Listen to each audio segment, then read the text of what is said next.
father is a child's pillar of strength. He is a source of love and support for the child and the rest of the family.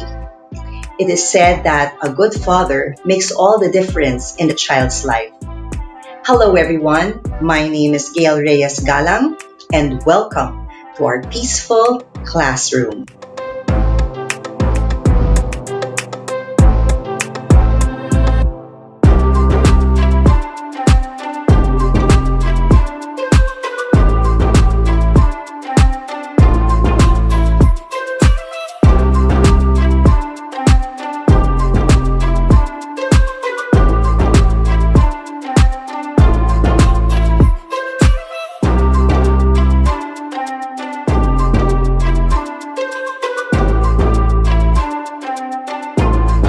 Welcome to our sacred space, our peaceful classroom.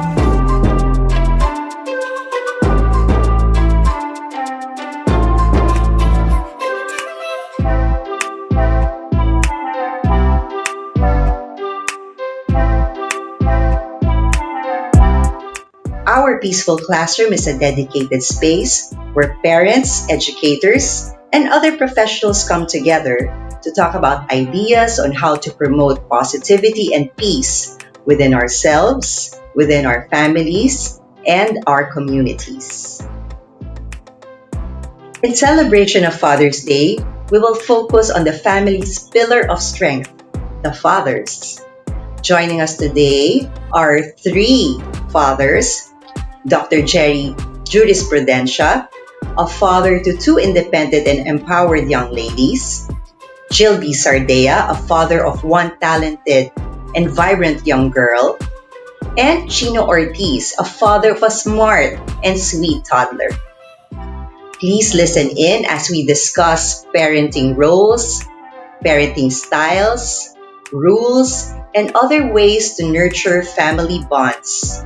Only here in our sacred space, our peaceful classroom.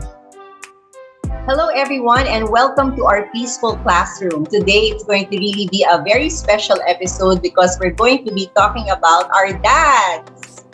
So, we're so fortunate because we have three dads with us. And let's get to know them right away so that we can get right into the discussion. So, our first dad is Marco Angelo Ortiz, or Chino. Hi, Chino. Hello po, good afternoon. Okay, Chino has one son, Mikael, who's now 3.5 years old. So as his profession, he's a landscape architect. And when he's not working, he likes, of course, playing with Mikael. And he also takes care of feeding him from time to time. So welcome, Chino. Thank you po. And next, we also have a very familiar face. We have Sir Gilbeys Sardea. Hi, Direct Gilbeys. Hi, hello po. Okay, so now he's going to wear his hat as a dad. And Gilbeys has one daughter, and Gianna is 7 years old. Now, at Miriam College, Gilbeys is an instructor, and he teaches TV production, film script writing at the higher education unit, but he also teaches in the high school unit, and he teaches subjects like creative writing, creative nonfiction, media, and information literacy. That's so important these days, no? And his favorite daddy duty is doing, of course, his morning devotion, and also he is in charge, or he co-teaches with his wife. He teaches Gianna her lessons because Gianna is homeschooled. Hey, welcome, Direct Gilbeys. And finally, the daddy that I've always wanted to guest in our peaceful classroom, finally, he's here with us. Okay, Dr. Jerry Jurisprudencia. Dr. Je, welcome. Pleasant day to everyone. Okay, so Dr. Je is a father to two daughters. And their eldest is Alessandra Noel, who's already 20, believe it or not, and Ariana Nicole, who's 16. And I believe she's an incoming grade 12 student at Miriam College. Okay, so Serge is an associate professor under the Department of Psychology. So we are under the same department. And he's been teaching for a very, very long time already. And he's been with Miriam for a long time. And but when he's not busy teaching or when he's not busy mentoring the students, and mind you, students really find him to be their favorite teacher.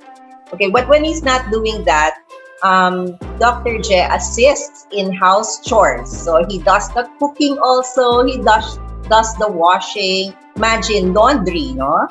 And he helps around the house. But more important than that, Dr. J is a loving mentor to the kids, he's best friends with his spouse, okay, Nikki, and he's a buddy and actually a friend to his family and all.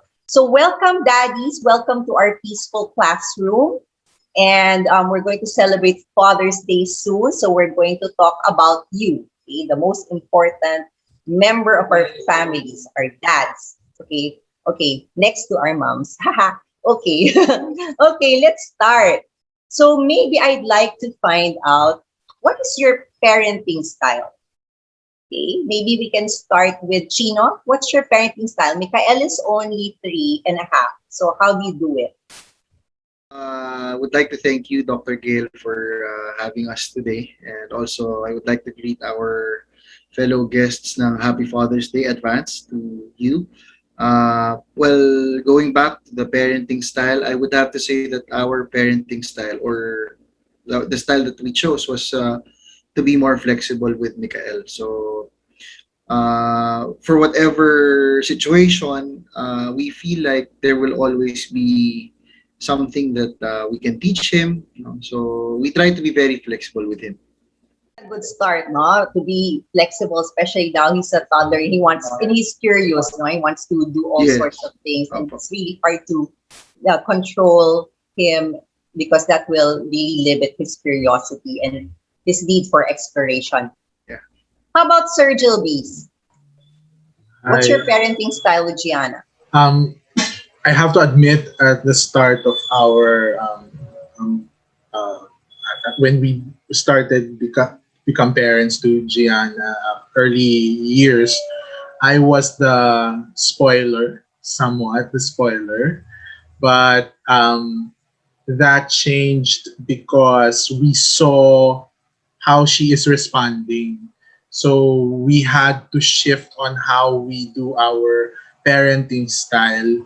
Um, it's um, it's more of um, when we observe something that needs to be disciplining, we explain to her. So at first, that was my wife. I'm not like that before. So she influenced me because we noticed that there were some attitudes that, we observed that's changing with Gianna at that time. So we had to change. And my wife explained to me how we ought to be as parents to Gianna. And we also attended some, what do you call this, mga Talks and seminars? seminars, and that's when we got to understand more how it was. Kasi nung nagsimula, medyo parang ano pa kami, parang nangangapa talaga po kami. It was we didn't have Gianna after we got married. It was more than we waited for 7 years before we had her. But when we had her, feeling namin, akala namin prepared kami, pero hindi pa. So, lalo ako, medyo mas naging parang spoiler more than a parent. So, when we observed some mga behaviors na, parang bakit ganun? That's when we sat down, my wife and I talked, and she explained to me na, ganito ka kasi. So, yon, doon po ako nagbago ng kahit pa paano.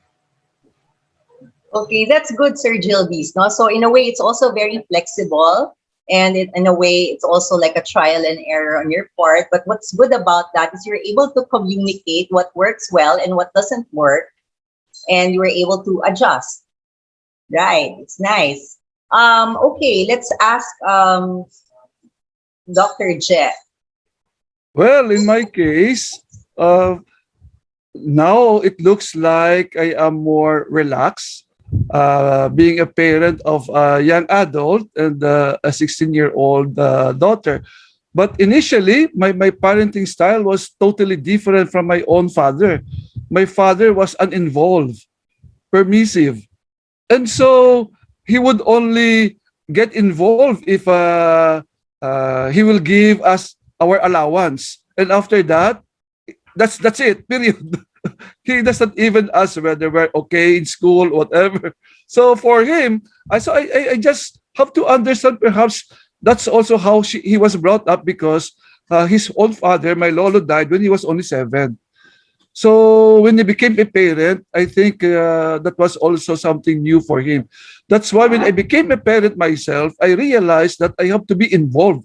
So I was a very involved father. I was the one who woke up in the morning and I let my wife sleep longer and I would fed the babies. No, so that's how I took care of my 2 girls. I would give them a bath. We didn't want them to be touched by our helpers because of so many horror stories that we heard, especially that I am also a psychologist and a practicing mental health professional. I know that sometimes you don't know what's behind no, when you are not at home.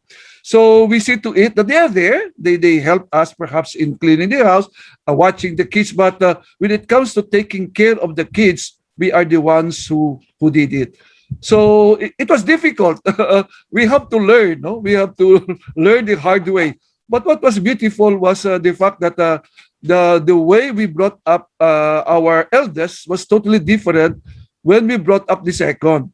More or less, we already had our lesson with the first, and so that made things easier for us. But what we saw to it that when they are in school, they are always our priority. So even if we are busy, we drop everything and be involved. I know that parenting does not end uh, until they even get married because you are still a parent, and whether you like it or not, you will still be a part of their life. Although it will be less involved than perhaps the ones when they were young. No? So right now, I just listen to them. If they ask my ideas, I am there as long as they know that I am just there for them. No? But they are on their own. We see to it that they can stand on their own. Yes, and I can attest to that because when I was principal in the grade school and his daughters were there, it was Dr. J who'd always attend the parent-teacher conferences, Yes. right? And now, okay, Dr. J, I'd like to take advantage of this because, of course, he is a licensed psychologist, and I'd like to take up 2 things. So, number one, do you think that there is an ideal parenting style? Actually, there is no secret formula. Each parent has to discover, no, and how he would respond to his child. So you really have, but what's important is that when they are young, you really have to be more involved because you are teaching them, you are directing them. But as they grow older and you assume that they are learning, my involvement becomes less. No? Before we discipline them, okay, but now they would just simply ask our advice. So we give them our thoughts. Just parang it's a devil's advocate thing that to balance how they see things, and then we come in and tell them. I think there's a better way to do that. So sometimes you also have to be ready if they accept it or not. That's part of growing up, allowing them to experience and to fall once in a while. But that's part of life, and they have to face that. Okay, so there's no one parenting style that's a catch-all. No, you really have to adjust. And as you mentioned, your parenting style for one kid can be different from the parenting style that you apply on another kid, right? Okay. Now you also mentioned something about how you were raised by your own father. So if your father was uninvolved, took it upon yourself to be a more involved parent. So I'd like to ask now our other fathers, no? Maybe Sir Gilbeys first. Can you describe how you were raised by your own dad? So how was that like? How did My your own father raise you and your siblings? my dad was an OFW. He was a seaman, so mostly he's away from the home. So usually my mom is the one who disciplines us. So my father is mostly away. So when he comes home, every year it's just um, almost 2 months in a year that he comes home. There are years when he doesn't come home, and when he's home, he tries to be involved with us. So, but he rarely disciplines us because his well, for him, it's just a few moments that he's here with us. He wants to cherish those moments, and he doesn't want to be the disciplinarian in the family. So my mom is usually the disciplinarian. So my dad just provides for us as the provider really. And when he's here, he tries as much as possible to be involved. For example, well, you get the cards for the for each one of us. He goes to school, he pays for the tuition, he goes there. So some errands he does when he's here. But what I remember most is when he's home, we are always out of the house, trying to catch up and Make going up some for lost places. time. Yes, yes. So basically, So would you that's say it. that your parenting style is like somehow similar to how your own father was doing it for you? Because a while ago you said sometimes you were a spoiler. Yes, I was. Well, at first, I was aware that my dad was always away. So I was aware that I don't want to be like that. I want to be involved. But I ended up doing the same thing that what my dad did. So, but I'm always here. So I was defending it that I'm here. I'm present, but um, I'm always busy. So it's the same. My dad is just away, but I'm here, but I'm always busy. So somewhat I am still getting what how he raised us. So na-absorb ko kahit papaano yung kung paano siya naging father sa akin.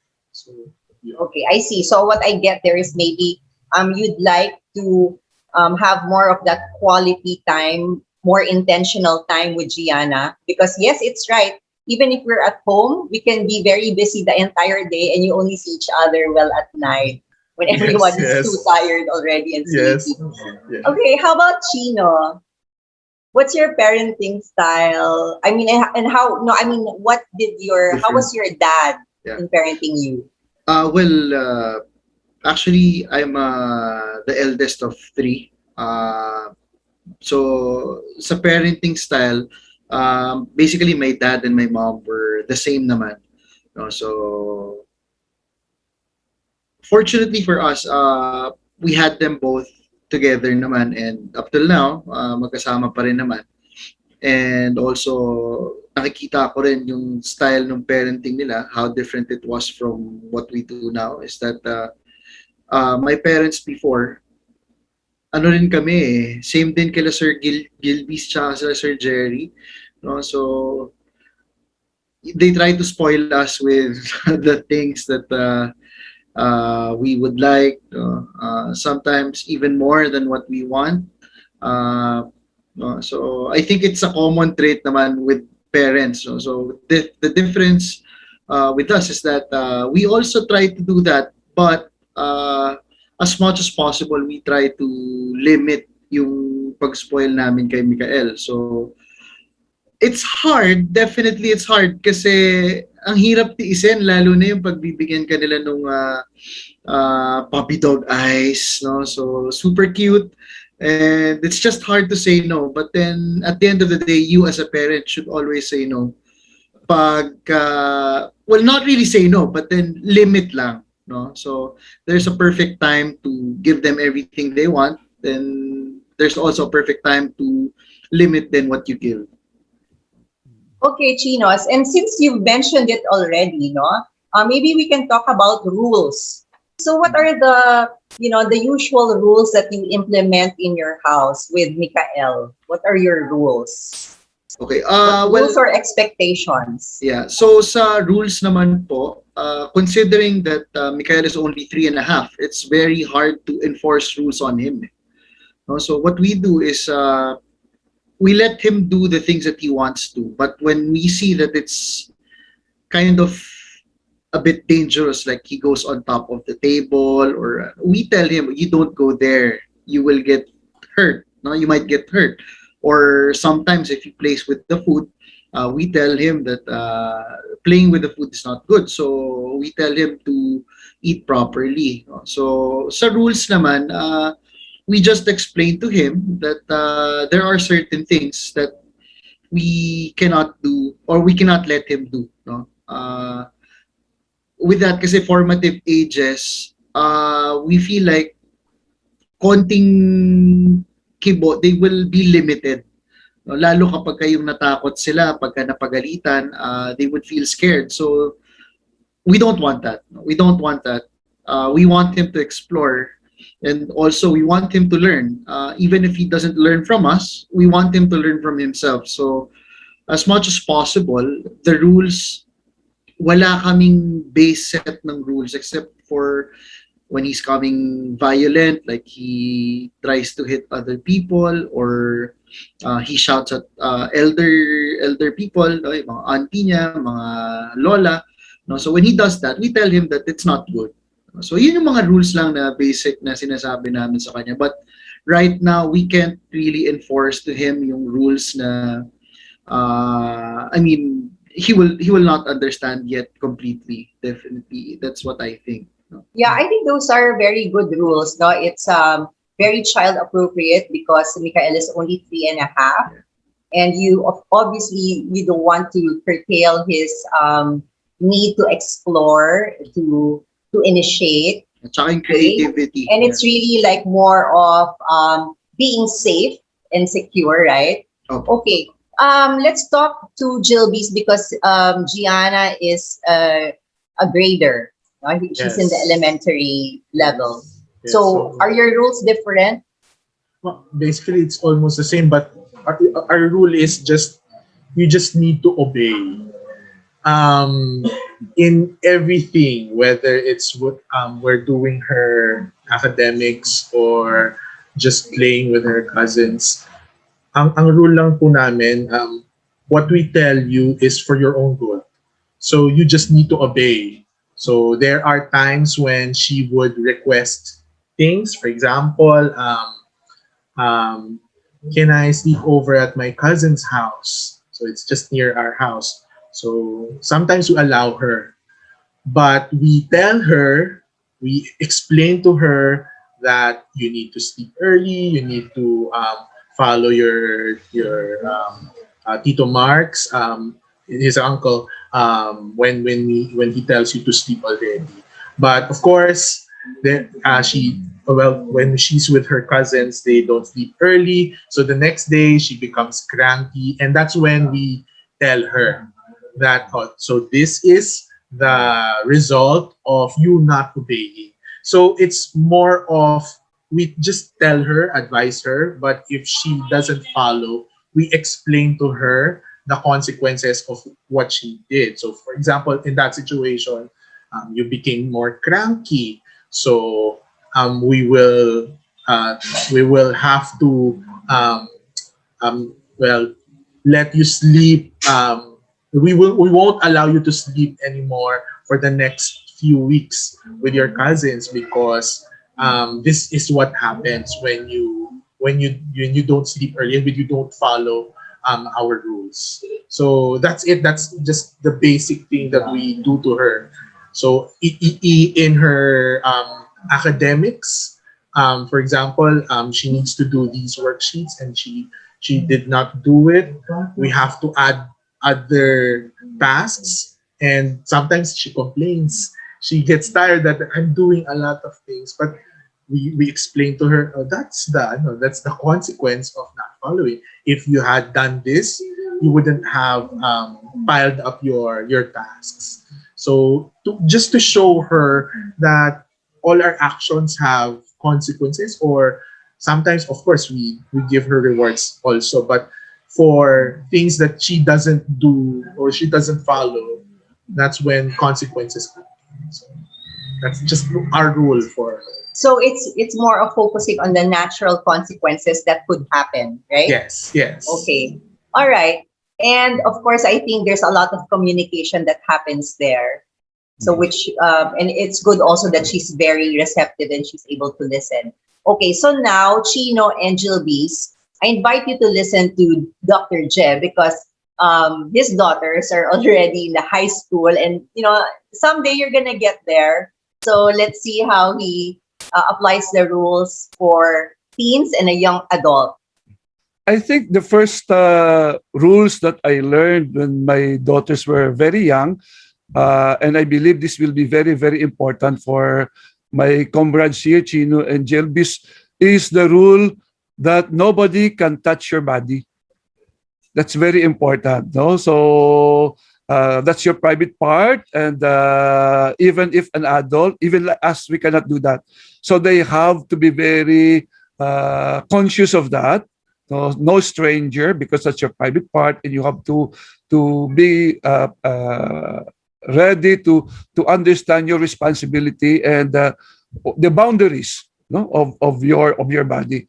So that's the early part, no, when they were growing up. The second was when they were asking us whether they want to sleep overnight. So that's also in the grade school. We told them you can only do that when you reach high school, when you are fourth year. So we really implemented that. No sleeping, no, unless it's relative. No, but if it's simply somebody else, a friend, no, it's not allowed. So that's clear. And then the first challenge, perhaps, that Chino and Gilbis had to be ready is how to use the gadget. No, in the high school, this is really a battleground because they will really insist. So you have also to be very firm, no, and gentle, because they will really test your patience. So when can they allow? Can they be allowed, and when can't they not be allowed? So they can allow. We can allow them to use gadgets during Fridays and Saturdays. But when it's a Sunday, preparing themselves for the school days, then they already have to be conscious na gadgets are only for school and it's not for gaming. No, so we also have to limit the number of hours that they can use. So before, when they were still young, elementary to high school, at least up to 10. Now that they are, my eldest, wala na. So until 12, because the internet is already there. So before, we always use the internet as the what you call this, the battleground. If you don't obey, no internet. But the problem is, because I am also using the internet, it's also available. But we have to tell that it's exception to the rule because we are using that for work. So, and we realized that that made them become more responsible. No, especially now that the demands of school is so much that they really have to sleep even until 2 o'clock. So kami na ngayon lang nag-worry. Ano ba yung demand sa mga teachers? Sobra-sobra. Even I am also a teacher. I said, anak, you have also to sleep. No? Yeah, I know you want to get a good grade, but grade will not be a good measure of your success in life. Anin mo yan kung patay ka na. Anin mo yan kung nagkasakit ka. Nobody can take advantage of you, or I can benefit from your knowledge if you are not also healthy in the long run. So, but still, no, they try their best to sleep at least at most at 1 o'clock in the morning. So that's now the norm. It's not anymore the so because of work, They really had to spend longer hours, lalo na sa high school, nagbaliktad. Ang high school ko until 2 o'clock. Ang college ko, 12 na, tulog na siya, or 1 o'clock. But my high school, third G, sabi ko, nagbaliktad yata. But so, we have also to be awake just to watch na she does not go beyond 2 o'clock, or else if you just allow her, she will even go until 5. No? And then she will just sleep for 1 hour and then again start. So that's our role now. Nasabayan siya or journey with her so that she will put a stop or give a pause to her. Kasi she said, Daddy, my mind works only at night. But sabi namin, yes, that's really true. But if that becomes a habit, that can become a problem as well. No? So we have to be the balancing person to control them. No? So that kaya as parents, this will be the changing battleground. No? You have to, what do you call this? Choose your battles. And how do you address that depends on the situation. Yes, I think that's well said. No, you just have to really choose your battles and not make everything an issue. Yeah. Okay, so I invite Gilbeys and Chino to ask a question to Dr. J about how it is to raise teens and young adults, no? So you can think of your question. But my question is, Dr. J, how involved are you in the selection of your kids in choosing their friends? Because you have girls, Okay. diba? So how involved are you? Or, do you meddle like who's your friend, who's calling you? Yung mga ganyan. Who's yeah. this boy? Actually, at a very young age, they were already trained to even the way, the kind of dresses they will wear. Pag pumunta kami, they are the ones choosing, no? They are the ones deciding. So even with friends, that's extended to friends. So we don't mind them, but we always ask them, who are your friends? Can you tell us who they are? And then can we know their parents? Kasi my wife is also involved in school, like, so she would find a way to know the parents of my daughter's friends. Kaya my daughter would be surprised. Ay, kilala mo pala si Mami. Yeah. So now they know that even if they don't tell us their friends, but the parents of their friends would reach out to us, and so they only find that out at the end na, magkakilala pala ang aming parents. So they behave because of that. But we don't interfere with the kind of friends they will choose. No, it's up to them. But if something happens, we would always tell them. It looks like there was a case also na a friend violated our trust, and we have to call her attention on that. I said, I think you have to tell your friend, no, that something is not acceptable for us. Okay, so at least they will know where we are coming from, and good enough that they decide. They tell their friend, and they learn from their own mistakes. And sabi ko, that's really part of growing up, no. And then as time goes by, your friends also are eliminated one at a time. So they begin to choose also their friends, no. So kumukonti rin na kanilang mga kaibigan. Kaya, well, like us also, we have The friends will sort out eventually. Yes, that's So don't panic if you at first don't like some of their friends, because it will sort out on its own. Okay, Chino or Gilbeys, you have a question? I have a Gilbeys. question, sir. Yes. Since you have a teenager already, and I don't know, is she from MCHS also? So is she going to be my student? Anyways, sir, they say that when teenagers, they reach their teen years, they become more secretive. Did that happen? Or if so, how did you deal with it? Or is there a way to prevent that from teenagers keeping secrets from their parents? Yeah. Wow, that's the dilemma of daddies, no? Because I have two girls. Yes. Usually, my girls wouldn't tell me. I don't even know their crushes. But it's good that my wife is their friend, and so in a way, my wife would tell me who their crushes are indirectly. But on their own, they don't tell me. I would only discover that, crush pala ito na ganito. But I let them. No, I let them be. But of course, I tell them that well, it's okay to have crushes, and that's part of growing up. But definitely, don't tell us when it's too late, because sometimes when they are in trouble, that's the time they will inform us. So I said, we are not here to interfere as long as you just simply be open with us, no? Because we are not here to disrupt your life, but to guide you. Okay. Ultimately, at the end of the day, you will still decide for yourself. And the worst part there is you can keep all the secrets, no? But ikaw rin yung ang haharap sa problema mo if you don't share that with us. So I think you have to build that confidence and trust na you don't judge them.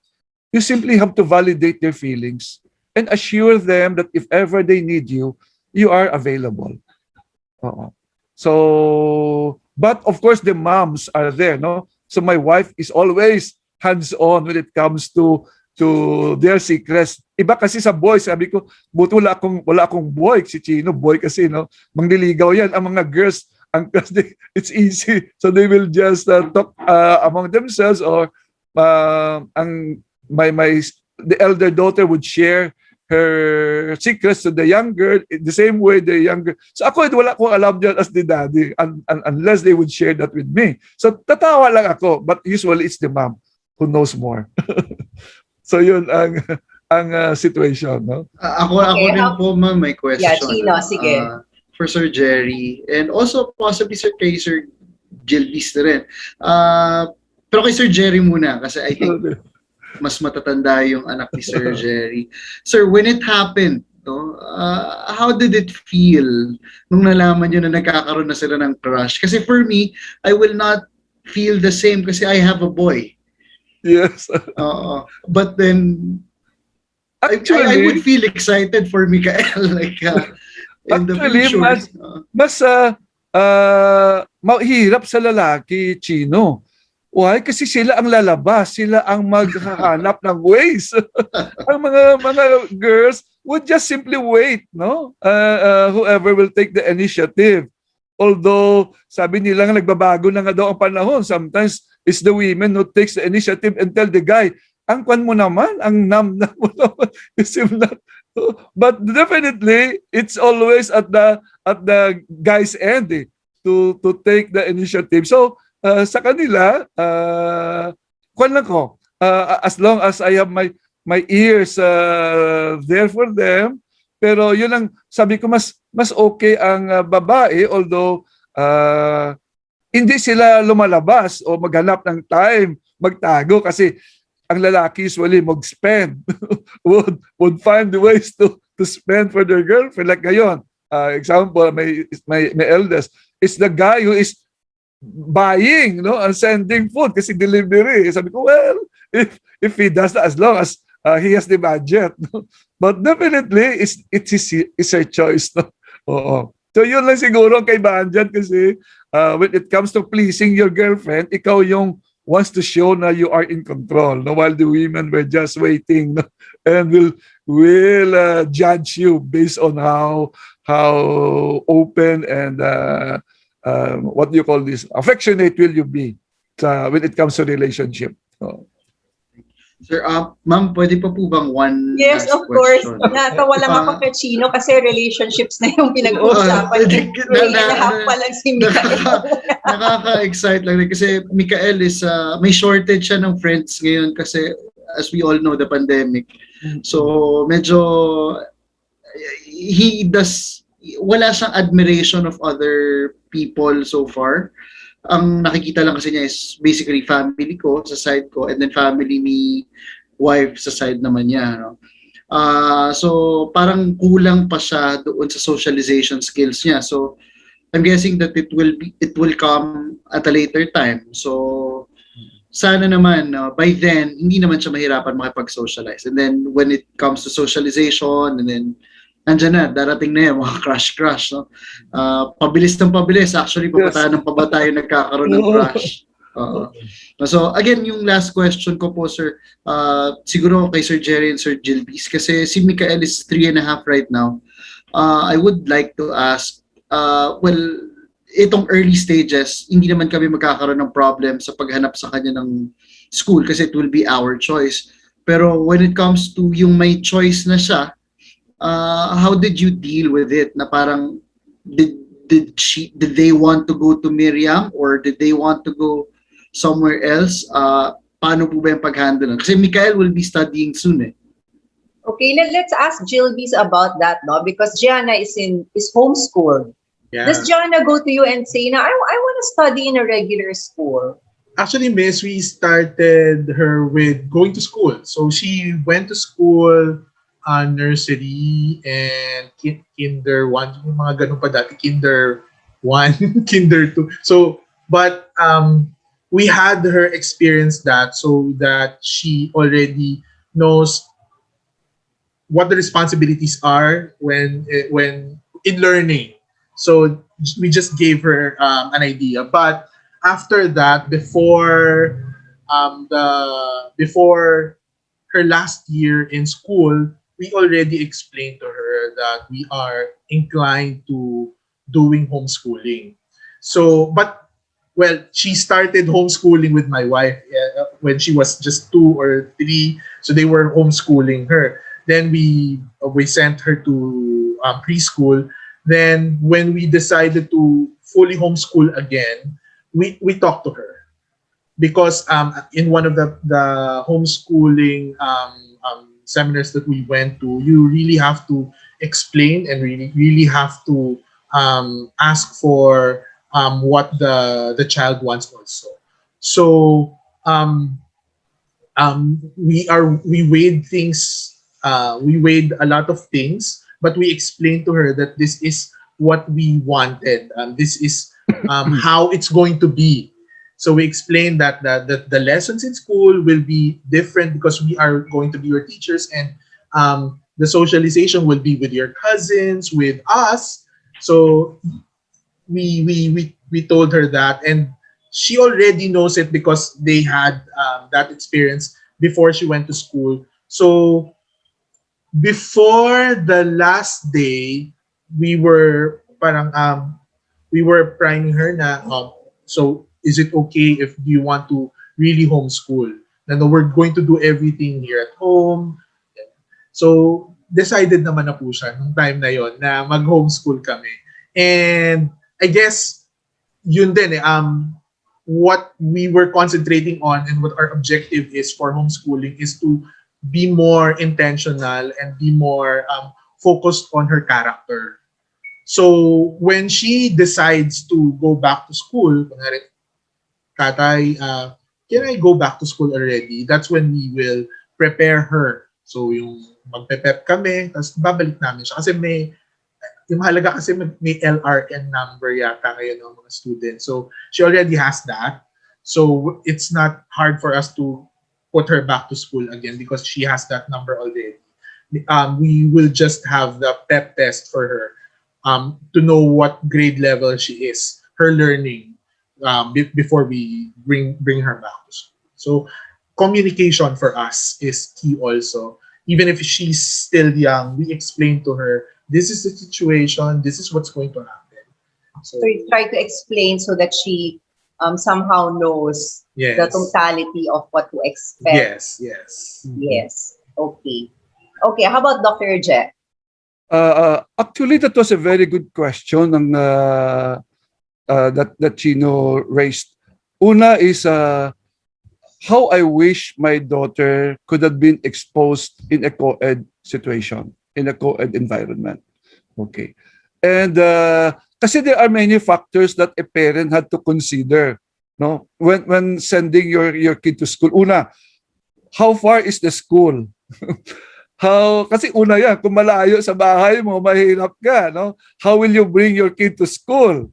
So when my 2 daughters were growing up, we were living at Loyola Heights, sa loob lang ng so we have a school that's close, just a few meters away from home, sa loob ng subdivision. So, and usually, they don't mind naman kasi they are very young, and so they just follow us. Okay, this is where you will be going. And good enough that the school was also co-ed, no? But then when they're entering grade school now that's the problem. Because my wife had a different preference, no? Kasi kwan siya, assumption.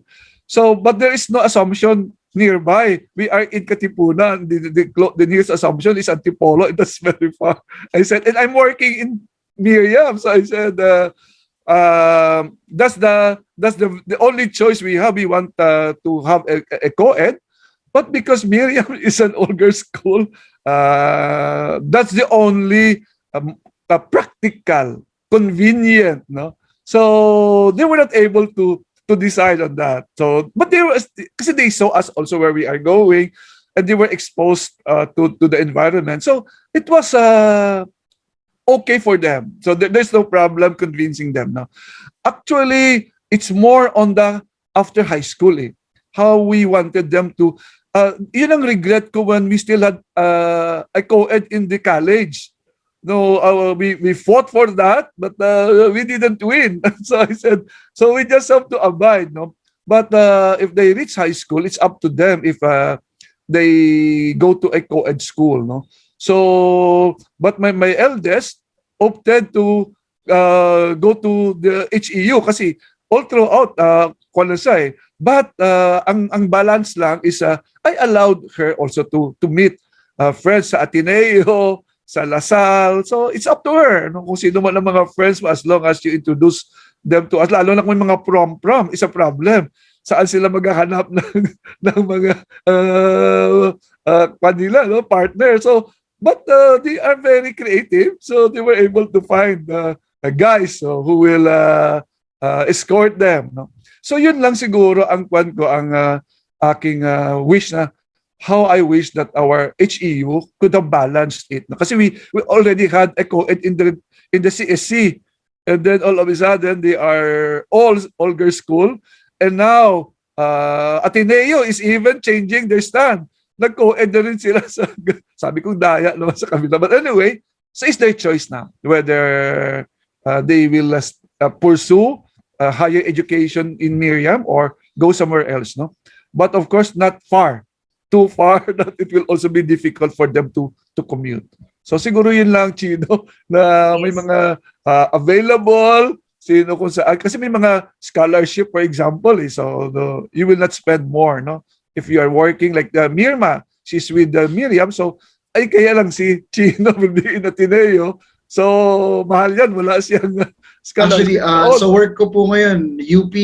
Oh, so yan, yun guys, sabi namin, how we wish our girls could also go to UP, no? Less expense, the better, and the exposure is balanced. So yun lang. Agreed po. Thank you very much, sir. Yeah, so you have practical considerations, and then later on, if you didn't have a lot of choices, then all the better, no? Yeah. So at this point, you try to allow them a lot of opportunities to socialize. Yes. Okay, so well, we're talking about also not gender equality, and I wonder what is your role as a father in managing your house, you know, together with your spouse. So what is it that you do? Do you delegate, or some of it were mentioned already a while ago?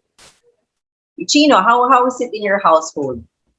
For us, we definitely don't put gender roles on anything that we do. So, Mikael would see me cleaning the room, or sometimes naman, Mikael would see his mom clean the room. As much as possible, we try to be gender neutral, and also at the same time, although we introduce to him what a boy is and what a girl is, or in difference, we don't put roles on on gender. So like if he likes pink for a time, we let him like pink. And then he sees there's also this show na nakita namin, although it's not a perfect show, it shows that colors are not gender based, gender biased. No? So this show, it's called Sunny Bunnies. Merong mga rabbits na bilog, no? So like yung pink na rabbit is a girl, then the blue rabbit sorry, pink rabbit is a boy, then the blue rabbit is a girl. So parang hindi niya nakikita yung colors as gender bias. So when it comes to dividing roles sa bahay, wala kaming division when it comes to ano to the gender roles na sinasabi. So kami, whoever is with Mikael, we try to discipline him and also teach him ways in such a way that we don't give gender bias. Yeah, so there's no distinction. Anyone can do anything. Yes. How about you, Sir Gilbeys, in your house? Agree What does ako dun. Gianna see you doing? Well, agree You do ako the dun sa laundry? sinabi ni Sir Chino. We do that. I do the laundry, I cook also. So like Sir Chino, walang ano doon, walang question dun sa kung ano yung roles ng father at mother. But my wife and I, we as much as possible, we try to really make time for Gianna. So that's what's important. Kasi when I'm working, my wife should be the one taking care of her. Tapos when my wife is working, I should be the one taking over. So, yon. Pero na-resonate din sa akin yung sinabi ni Sir Chino kasi ngayon, ang gusto ng anak ko, pinapanood na series sa Netflix is Beyblade Burst. So, bumili kami ng Beyblade for her. Tapos yung mga cousins niya, they're playing Beyblade now. So, wala rin yun kung babae o lalaki yun. Wala eh. Pero yun, we let her explore, discover, but of course we also explain. Syempre, hindi basta-basta lahat pwedeng panoorin, hindi lahat kaya nung sinabi ni Sir Jack kanina sa tablet, hindi pwede lahat i-download, mga ganon. So there, we put limitations there, but we don't limit her dun sa ito yung babae, ito lang yung pwede mong gawin. We explain to her, especially what when she sees something dun sa TV or sa media, we explain to her kung ano yung dapat. Yeah. So, explain to her, no, whether that toy is like marked for a boy, but more of like, what is that toy do? What is the value of that toy? Diba? What is the good thing about that toy? What's the bad thing about that toy? Not because it's for a boy or for a girl. Okay, Sir Je, briefly. Sa akin siguro kasi I was raised sa province before and very macho ang mentality. And good that I married my wife who is very feminist in perspective, and I have two girls. I have to learn. No, I have to learn how women had to be respected. How is it to be with women? And also when I taught in Miriam, we were also gender trained. Sensitivity. So siguro, I am evolving. So I am even conscious now of the language. Sometimes my daughter would call me attention. Daddy, she didn't want that pronoun. So she wanted this pronoun. Okay. Because I didn't know. No, I'm open to that. Sabi ko, I'm learning. No? What's important is as a parent, you're willing to learn. No, sometimes I would insist on my own training kasi that's how I was brought up. I said, no, this is how it is now. So because I am in a school that's also very sensitive to gender, so I also begin to be sensitive as well. No, so yun lang ang maganda. Yes. Siguro po, yeah. That's very nice. No, I think there's a good balance here, and also the willingness to be open. Okay, so the time is running out now, and maybe as a last question, I'd like to know, how are you going to spend Father's Day? Well, every day should be Father's Day. But at this time of the pandemic, how are you able to nurture your relationship also with your spouses? And I see an equality that's happening here, and I'm so pleased to hear that. So how do you nurture your relationship, and moving forward, how do you think you'll be spending Father's Day? Okay, let's start with Sir Je, and then Derek Gilbeys, and then finally Chino. The traditional way before a pandemic is celebrate out, no, and with gusto, no, a place that's really very nice, and but then now that we are in the pandemic, siguro we will just order kay Chino. Okay. But actually, they are the ones who order for the food. No, I am just there celebrating with them whatever they will offer me. I said, as long as I am with my family, that's more than enough for me. That's nice. That's nice. Thank you. So it will still be a special day even if you're at home. Yes. Okay, how about Direct Gilbeys? I agree with Sir Jet. Just spending time with them. So maybe we will be cooking our food for that day.